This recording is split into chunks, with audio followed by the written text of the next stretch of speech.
Selamat malam rekan-rekan remaja pemuda GKI Kabangan. Pada malam hari ini kita akan belajar firman Tuhan dari surat Rasul Paulus kepada jemaat di kota Kolose pasal 3 ayat 14 sampai ayat yang ke-17. Adapun tema yang hendak kita pelajari pada malam hari ini adalah no hate speech. Sebelum kita akan belajar firman Tuhan, mari kita akan berdoa terlebih dahulu. Selamat malam ya Tuhan, pada petang malam hari ini kami akan belajar firman-Mu. Kiranya Engkau sendiri akan memberkati dan menerangi hati pikiran kami, sehingga kami boleh mengerti akan kehendak-Mu melalui firman-Mu pada malam hari ini. Terima kasih ya Tuhan, kami siap untuk boleh belajar akan kebenaran firman-Mu. Di dalam nama Tuhan Yesus Juru Selamat kami yang hidup, doain kami panjatkan. Amin. Teman-teman semuanya,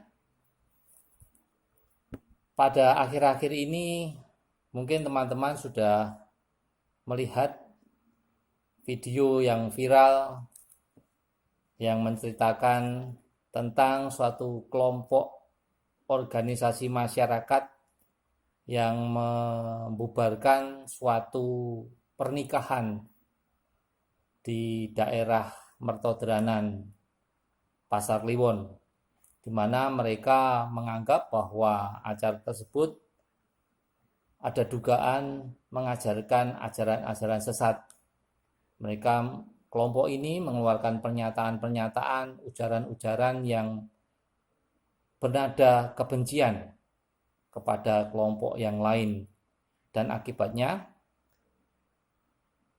banyak mobil maupun motor yang dirusak, bahkan ada korban di dalamnya, menimbulkan suatu hal yang tidak menyenangkan karena perbuatan-perbuatan kelompok organisasi masyarakat tersebut. Ini adalah suatu contoh bagaimana pernyataan atau ujaran-ujaran kebencian itu berakibat tidak baik untuk semuanya. Makanya kita boleh belajar pada saat ini untuk kita boleh semakin bijaksana di dalam kita mengeluarkan pernyataan-pernyataan atau perbuatan-perbuatan kita. Surat Kolose pasal 3 ayat 14 sampai 17 menceritakan bagaimana Rasul Paulus sangat peduli kepada jemaat di kota Kolose ini. Memang jemaat ini bukan didirikan atau dibentuk oleh Rasul Paulus sendiri, tetapi jemaat di kota Kolose ini menurut sejarah gereja terjadi karena orang-orang berada di dalam peristiwa pencurahan Roh Kudus yang kita kenal dengan Pentakosta. Ketika mereka menerima pencurahan Roh Kudus itu, mereka kembali ke negara asalnya, ke tempat asalnya, dan menjadi suatu jemaat yang besar. Jemaat di kota Kolose ini adalah jemaat multi etnis, di mana banyak ragam budaya, ragam suku yang ada di dalamnya. Sehingga biarpun mereka sudah mengenal Kristus dan mengikut Kristus, tetapi ada beberapa di antara mereka yang mempunyai prasangka-prasangka yang tidak baik kepada orang atau kelompok jemaat yang lain. Sehingga Rasul Paulus pada saat ini juga mengingatkan kepada jemaat di kota Kolose ini tentang 4 hal. Yang pertama, ketika mereka sudah mengenal Kristus dan mengikut Kristus, mereka harus menanamkan dalam hati mereka tentang cinta kasih atau kasih yang mendasari kehidupan mereka. Yang kedua, ketika kasih itu boleh diterapkan, boleh tinggal di dalam hati mereka, ketika mereka juga boleh menerapkannya dalam kehidupan mereka, damai sejahtera boleh terjadi sebagai dampak wujud kasih tersebut kepada orang-orang di sekitar mereka maupun kepada diri mereka sendiri. Sehingga damai sejahtera ini menguasai kehidupan mereka.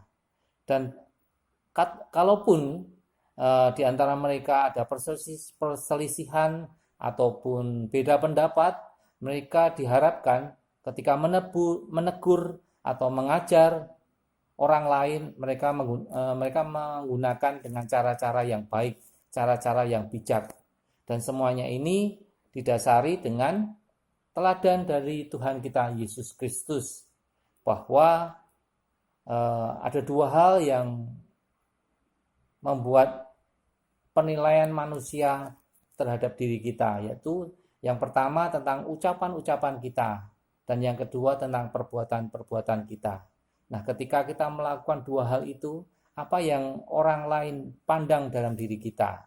Perbuatan-perbuatan baik, ucapan-ucapan baik, tentunya yang harus kita lakukan di dalam kehidupan ini, karena kita menjadi pengikut-pengikut Kristus, meneladani sikap Tuhan kita Yesus Kristus.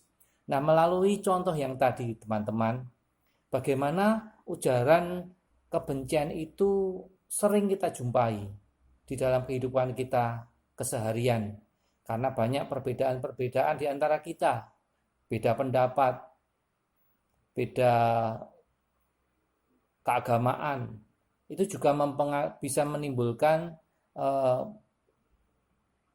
sesuatu hal yang tidak baik kalau kita tidak bijak di dalam mengeluarkan pernyataan-pernyataan kita. Nah, sebagai pemuda dan remaja, pada saat ini sarana sosial media sangat-sangat mempengaruhi kehidupan kita semuanya. Dan di dalam era digital ini, sosial media ini, kita harus bijak di dalam kita melakukan pernyataan-pernyataan ataupun perbuatan kita yang berdampak kepada orang lain. Rasul Paulus menasihatkan kepada kita harus meninggalkan segala sesuatu yang dulu kita alami ketika kita belum mengenal Kristus. Hal-hal duniawi yang sering kita lakukan harusnya kita tinggalkan setelah kita mengikut Kristus. Hal-hal yang membuat kita jatuh ke dalam dosa, kita berusaha ketika kita sudah bertobat dan mengenal Kristus serta mengikut Kristus, hal-hal tersebut harus kita tidak lakukan. Sehingga kehidupan kita ke depannya justru akan berdampak baik bagi orang lain maupun diri kita sendiri. Orang bisa melihat akan kualitas kita sebagai orang-orang Kristen di dalam kehidupan ini. Nah, teman-teman, sudahkah kita melakukan seperti itu? Ketika kita mengeluarkan pernyataan-pernyataan, perbuatan-perbuatan kita, baik di sosial media maupun di kehidupan kita keseharian, apakah semuanya itu sudah mencerminkan akan sikap Kristus? Apakah kita sudah meneladani akan sikap-sikap Kristus dalam kehidupan kita? Silakan teman-teman mengintrospeksi diri kita semuanya, apakah kita sudah melakukan itu? Apabila teman-teman sudah melakukannya, tingkatkan dan lanjutkan.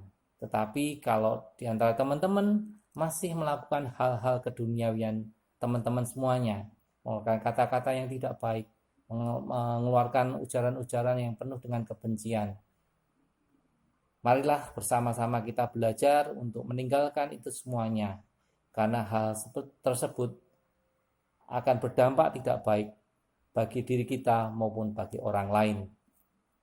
Nah, teman-teman semuanya, semoga renungan yang singkat ini akan membuat diri kita semakin menjadi pribadi yang baik di dalam kehidupan kita, baik perbuatan-perbuatan kita maupun ucapan-ucapan kita. Biarlah kita boleh menjadi pribadi yang menjadi berkat bagi orang lain, yang berdampak baik bagi orang lain. Amin. Mari kita berdoa. Terima kasih Tuhan, pada malam hari ini kami ucap syukur kepadamu atas segala firman-Mu yang boleh terucap, yang boleh kami dengarkan pada saat ini. Terima kasih ya Tuhan, Engkau mampukan kami untuk melakukannya dalam kehidupan kami keseharian. Dalam nama Tuhan Yesus, Juru Selamat kami yang hidup, doa yang kami panjatkan. Amin.